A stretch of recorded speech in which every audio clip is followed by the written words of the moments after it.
We're just about done with our sleeve installation. This is something that we do here. I don't know if anybody else is doing it.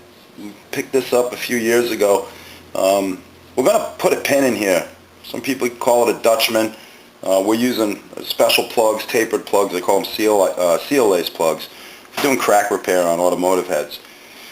And what we're trying to do is we're going to drill a hole right between these two metals, the aluminum and the sleeve.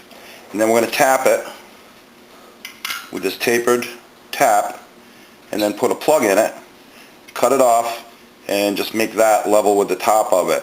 What we're trying to do here, what we are doing, is this is an insurance policy that this sleeve is never going to spin. I've got all the confidence in the world that our dimensions are accurate. It's, like I say, it's an insurance policy and a safety precaution. We don't ever want anything like this that we're doing coming back here. So it helps me to sleep at night and gives you a lot of confidence that, you know, the job that you're getting here is the best you can get, is the best that money can buy. And we pride ourselves on what we're doing here, and it's just an extra step that we take, and I'll show you how we do it.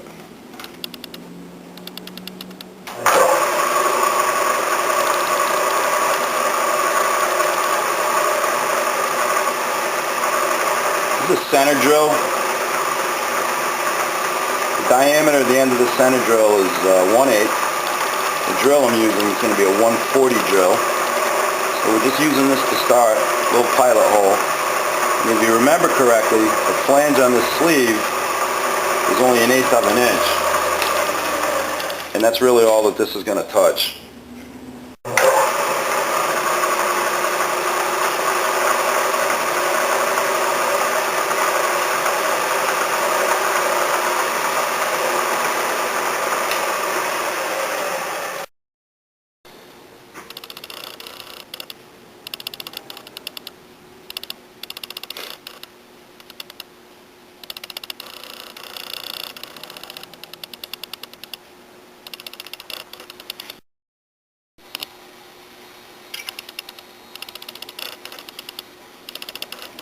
Again, this plug is tapered, it's biting as it's going in there.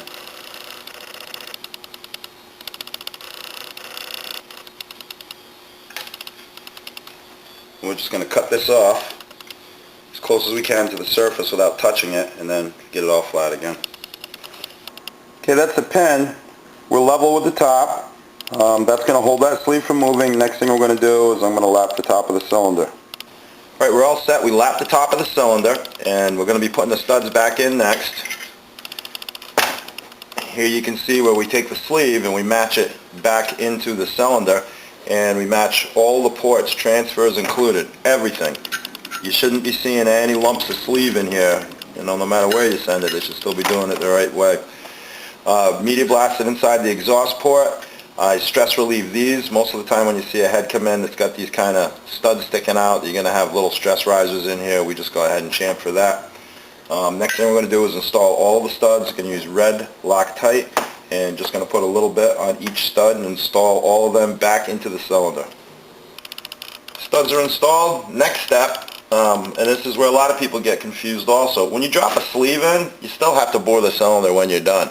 This hole is approximately 40 thousandths smaller than a standard piston, 66 millimeter. So we have to take the cylinder, put it back in the quickway boring bar, and we have to bore it to size for the piston. Again, I'm going to leave, I like to take the last 4 thousandths off with the hone. So I'm going to shoot for 2 thousandths, 2.5 thousandths piston clearance. They recommend 2 thousandths piston clearance on this particular model. I still kind of think that's tight. If you get out of any kind of conditions that are optimum and start getting hot, it's just too tight. So I'm going to run this thing at 2.5 and take the last 4 with a hone. So we're going to take this. At this point, we can just imagine this. We didn't even do the sleeve work. The procedures we're going to follow next are just simply to bore a cylinder, and that's what we're going to do. So just to recoup on what we've done, we took a 68 millimeter bore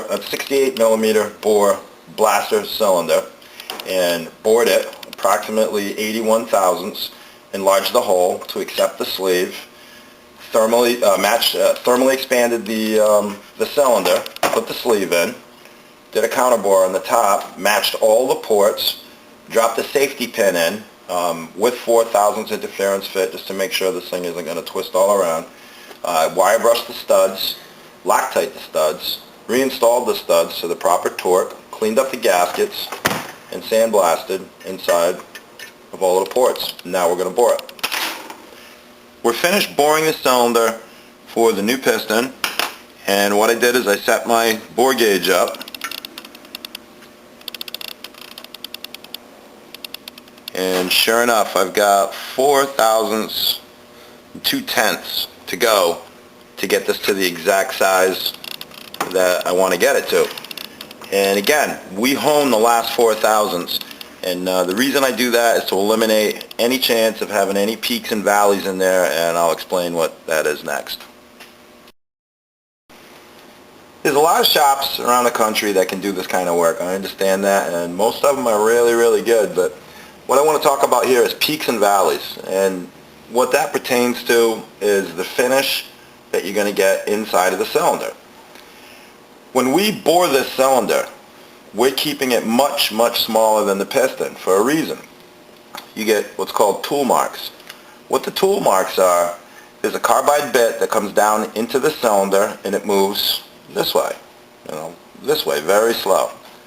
What's going to happen because of the nature of the iron that we're cutting, it's going to cut deeper in some spots than in others. So it's going to develop tool marks inside of it. If I was to just take a piston without honing the cylinder, and believe it or not, and I've seen it, there are companies where you bore your cylinder, that bore your cylinder for you, and they don't hone it. They don't hone it with a power hone. So what you have when you magnify it is you have peaks and valleys, high spots and low spots. What in essence happens is your rings flow over this, and it's like going through sandpaper. They just get eaten alive. What the interesting part is if I was to run a cylinder like this without honing it, after 3 sets of rings, it would effectively hone itself with the rings. That's not how we do things here, and that's not how anybody should be doing anything by any stretch of the imagination. After the hone, again, we're going to hone 4/1000. That's a lot to hone. A lot of shops will do 2, 1.5, 2.5. In my opinion, it's not enough. What I'm trying to do by taking that extra amount of material is eliminate all these peaks and valleys from the cutter. And when I go into this with a 280 grit stone on a finished hone, the peaks and valleys are so small that it's not going to affect your rings at all. What you're looking for at the end is a crosshatch pattern. And if you take your stuff wherever you want, it doesn't bother me, but one thing I will tell you, if you ever take a cylinder off of a bike, cast iron cylinder, and not so much a Nickel, but if you take a cylinder off of a bike and you see signs of the crosshatch pattern, and you also see signs like this, old tool marks in here, and you'll see this sometimes. What that means is wherever you took your cylinder to get bored, the guy just didn't take enough with the honing stone. So we know that 4/1000 is probably a little excessive, but it doesn't hurt anything. That last 4/1000 that's removed eliminates any chance of any ring failure, and that's why we take 4/1000 on the hone.